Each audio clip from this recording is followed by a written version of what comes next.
As a rule, whole grain does take in quite a bit more water, higher hydration. Anybody who's worked with whole grain has noticed that. And the first thing you notice.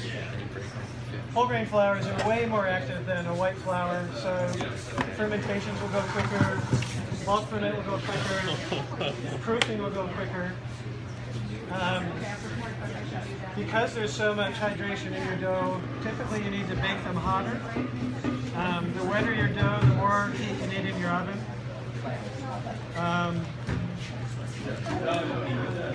So those are all considerations for whole grain flours, working with whole grain flours as opposed to white flours.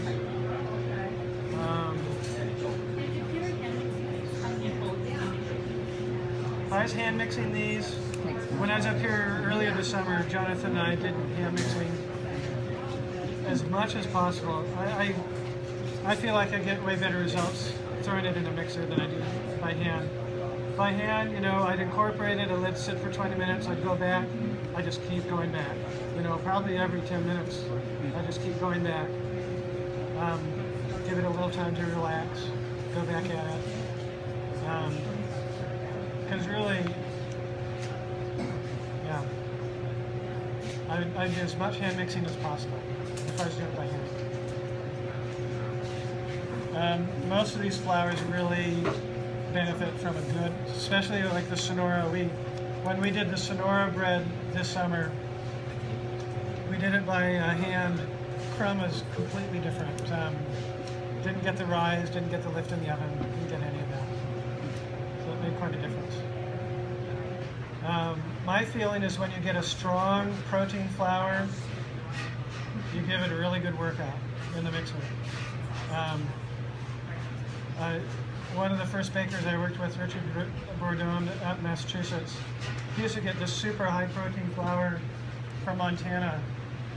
And we had a Hobart mixer. He would just have that dough slapping around in third gear, just working it until it was glistening. And then he, you know, let it go, and it benefited. We had these incredible doughs that, while they're proofing, would just jiggle. And you know, they'd be jiggling on the peel as you put them in, and you get this incredible rise in the oven. It was amazing. And of course, then on the opposite end of the scale, the weak doughs, very little mixing. Mixing doesn't really benefit them, more folding. That's when hand kneading works better than mechanical mixing. Now for... Well, for instance, the question was when it benefit? When is it benefit to? Should I use that again? Sorry, facing the wrong way on it. So the question, I'm pretty sure, was what type of flour does it benefit you to work by hand instead of in a mechanical mixer? So weak flours are the ones that really, you can only do so much in a mixer.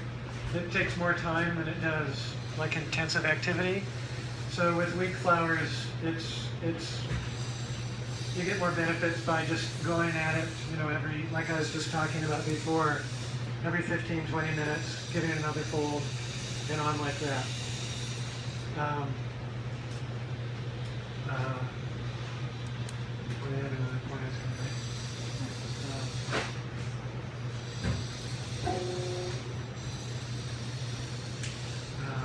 Any other questions? So you're calling that Sonora a strong flour? Sonora's, yeah, the Sonora I have now is a fairly strong flour. It's 12% protein.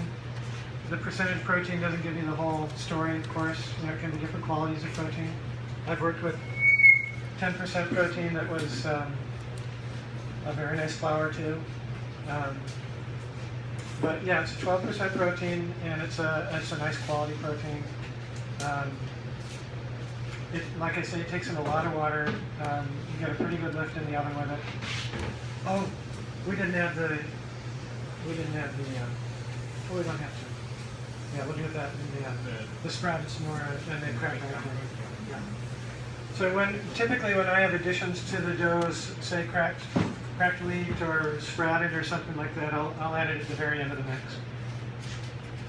And since I forgot it anyway, that's handy. Gosh, there's another point I was going to make about that.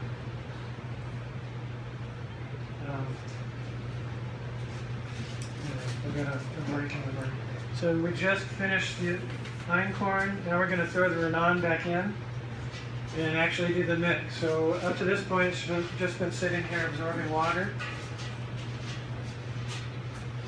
And my guess, well actually the Renan isn't anything I've got much experience with, but Jonathan does. My guess is we'll give it 3 minutes on first and 2 on second and see, how does that sound, Jim? Reasonable? Second, sorry, say it again? Yeah. Yeah, I'm thinking we'll give it 3 on first and put in the second and see what I happens. don't even go on second on the Renan. You would? Okay. You can. I mean, that or 7 or 8 minutes on first. Okay, so you're feeling like how strong would you rate the Renan? It can mill up, it can go pretty strong, but it's not like a second speed kind of wheat Okay. or something. Okay. Whereas we did a Farino on this, and it's got a real long stability. Yeah, okay. So the Renan will keep in first. Jonathan's got the advantage of having all these instruments to actually test these wheats. I almost never get information on the wheat I have, so it's all a guessing game, which makes it kind of fun. Luckily, I have understanding customers, so it doesn't come out wrong. Oh, yeah. And then we'll have to get our water ready. That last 5% too, Josie.